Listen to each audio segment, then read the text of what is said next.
From the beautiful campus of Casper College, it's time to dive into the world of Casper College athletics with another episode of the Casper College Coaches Show.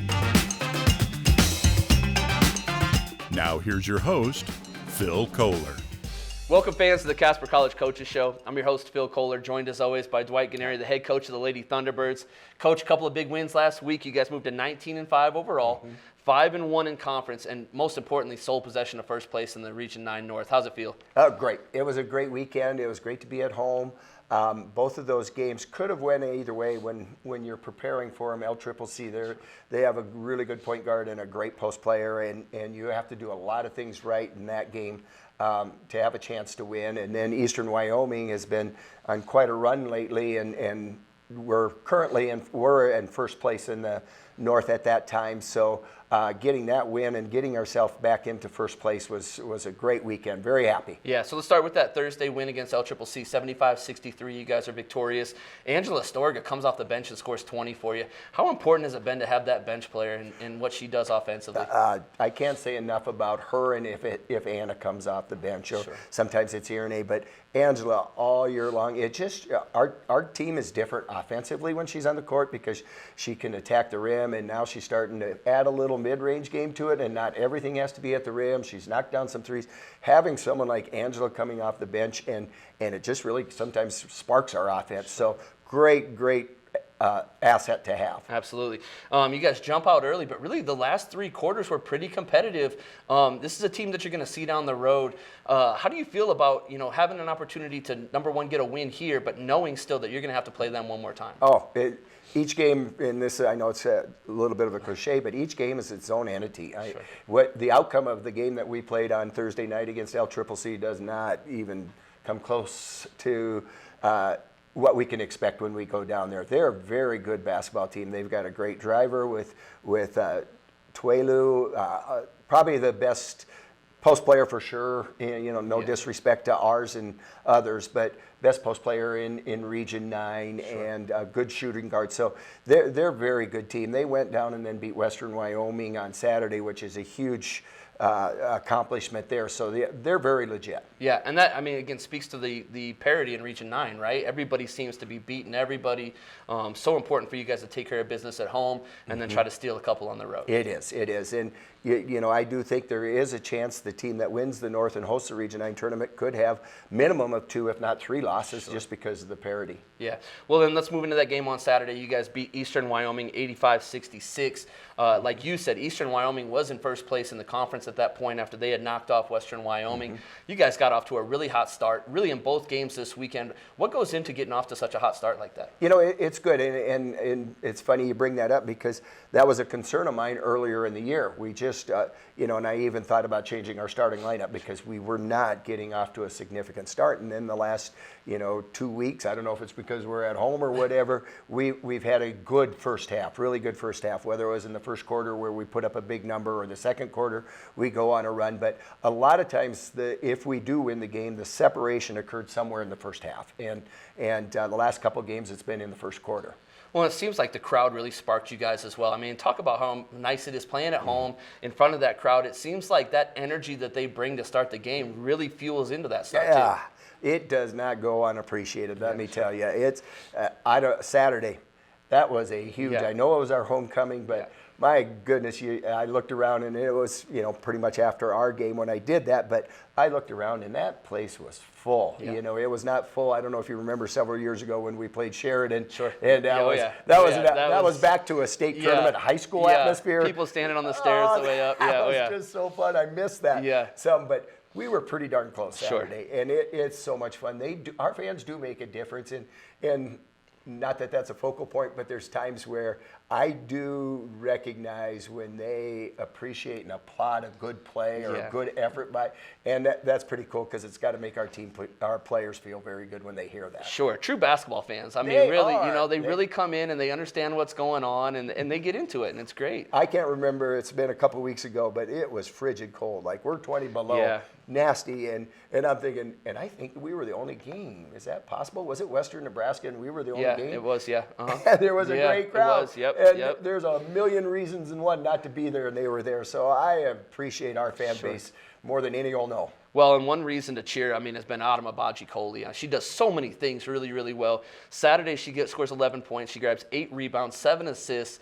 You know, just kind of a Swiss Army knife. But, man, you talk about being appreciative of great plays. She does so many things to help your team win. 100%. And I think Saturday was her best game. 7 assists is a season high for her. Yeah. She's got an explosive first step, an explosive 94 feet. She's a very good athlete, and she's starting to understand when, more than one speed. And when she does that, she's going to be hard to guard. I just can't imagine anybody guarding her if she changes speeds, because if you put on the brakes against her because she's come to a slowdown, she's gone. She's so fun and great. Like you mentioned rebounding. Her rebounding is very impactful. So great year for her. Yeah, and so, the side of the ball that I know you want to talk about more is on the defensive side. Between the two opponents this weekend, they combined to go 5 of 37 for 3. Yeah. That's 14%. I mean, was that been a talk for you guys, especially after the Western Wyoming game where they shot it really well from 3? Have you guys kind of put more of an emphasis on that? We've been emphasizing closeouts, and staying down on closeouts so the dribble drive teams don't shot fake you and then get by, and then it's a kick 3 to somebody else wide open because we have to help. But, I think yes. I think we're making progress there. And as you know, shooting, you can live and die by the three-point shooting. Some of that, I believe, is us, and some of that is the fate of the game. Of course. Sometimes they don't. So I don't want to think we've solved the problem. I don't want to think we've arrived anywhere. I know there's an element of good fortune and bad fortune in three-point shooting especially, but I do think we're getting better at what we need to do to guard the three-point line. Yeah, when some of that good fortune came on your end, as you guys on Saturday, Andy Schisler and Anna Cheney combined to go 6 for 10 from 3. Andy's been doing it really all year, and Anna kind of quietly has been as well. Talk about what Anna brings off the bench, especially from that three-point shooting side. We mentioned Angela. Anna is the same exact thing. Angela can, she probably understands the game as good or better than anybody on our team. Yeah. She understands what teams are doing defensively. She's one of our best as back cutting and those kind of things. So very, very high IQ, can score multiple different ways, including the three-point line. Probably is our best at executing the game plan. If we have to guard a player a certain way, I'd love to put Anna on her. So just like Angela, to have 2 extremely impactful players coming off the bench that, there's sometimes where we're a better team when they're on the floor than when our starters are, and that's no disrespect, but that's saying you have 7 very, very, very qualified. Well, and that senior experience certainly plays a big piece in it too, obviously. So we're going to get to know Anna a little bit more as we go 94 feet with Anna Cheney. This is 94 feet with Anna Cheney. Anna, are you nervous? I am. All right, let's start walking. You came all the way from Hungary. What's your favorite thing about Hungary? Probably going to the Lake Balaton with my friends. All right, you kind of got a weird last name, Cheney. It sounds normal, but it's spelled kind of weird. What's the worst pronunciation you've ever heard? Sessiani. Last year, Jocelyn and I pronounced it that way. All right, on the team this year, the Casper College women's team, who's your best teammate? Irene. All right. You get an option between making a basket, an assist, or a rebound. What's your favorite thing to do? Giving an assist. Good. What's your favorite part about Casper, Wyoming? The sunshine. Absolutely. Last question, the hardest one. What's something that Coach yells a lot in practice? Hustle. This has been 94 Feet with Anna Cheney. I'm sorry, I didn't know how I was. Welcome back, fans, to the Casper College Coaches Show. Coach, just one game to prepare for this week, but man, is it a big one. Saturday, the return match against Western Wyoming. You guys are traveling down there. They got you guys up here. Tell us what to expect from this Western Wyoming game on Saturday. It's a crucial one. Right now, we have a 1-game lead on them. If we beat them, then there's some legit separation. Sure. But nothing's solidified for sure. If they beat us, we are tied, but they would have the tiebreaker on us. So it is probably, obviously they're all probably going to be that going forward, but it is by far the biggest game of the season for us.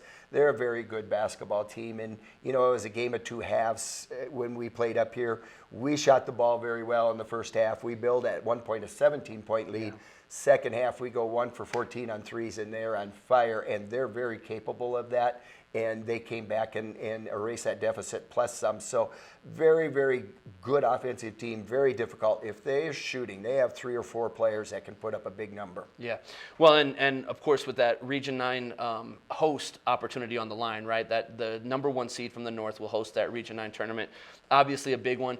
You guys going down to Western Wyoming got to be one of the toughest places to play in Region 9. I mean, it seems like that gym is always full. It's hot in there. Yes. I mean, they seem like they're ready to play down there. They do have things going there as well, you know, both on the men's and the women's sides. Coach Padilla has done a great job. Coach Sosa has done a great job there, you know, for several years. But they've got it going there. Their fan base, like you said, is into it. They have a good student section. And, you know, and it's an awkward travel. It's a 4+ hour drive. You don't know how to handle that, you know, manage that trip. Do you go the night before, or do you go the same day of with a 2 o'clock game? That's pretty early departure. So, you know, it is a challenge. It's a long road trip and a very, I would say, home team friendly environment. Sure. Well, and the positives for you guys, Coach, you guys have had the opportunity 4 times this season to play a team for the second time. You're getting ready to run through the north part of the Region 9 again for the second time. In those 4 games that you've played a team a second time, you guys are 4-0. How much of that is adjustments that you guys have made to what you guys are doing versus what you're doing against an opponent that you're facing? Oh, I do think it has an impact. I think, you know, you can go into a game and you can explain their individuals. You can explain what they're good at and what we need to do. And that's, you know, until they actually have hands-on, you know, and now going in the second time, I do understand what you're saying, Coach. We do have to do a better job here, or we can do a better job there and stuff like that. So I do think it has an impact. You know, on the flip side, your opponent has a little familiarity in yourself too. We hope ours is a little bit better and our preparation is a little bit better, but there's great coaches out there. It's hard to assume that you're going to have any advantage. Yeah, well, and I would assume that after taking Western Wyoming's really probably best punch in the second half against you guys the first time, there's no more of you having to say, hey, this gal can really shoot it, because now they've seen. I mean, she hit 4 threes in the second half with Strauss. Does that play a part of it too, is having them actually having seen what Western Wyoming can really do? You're 100% right. There's no doubt. Everybody, when I say Strauss can shoot it, they know she can shoot it. Yeah. She can shoot it deep. They know they can drive. They're believers on what we have to do, and they are very well aware that Western Wyoming is a very, very good basketball team. There's plenty of respect in their abilities and stuff. So I don't think there will be anything happens that we're not prepared or we don't respect what they can do. Sure. Well, so Coach, now we're halfway through the Region 9 North season. We're pretty much 3/4 of the way. We're just about coming down to the end of it. Yeah.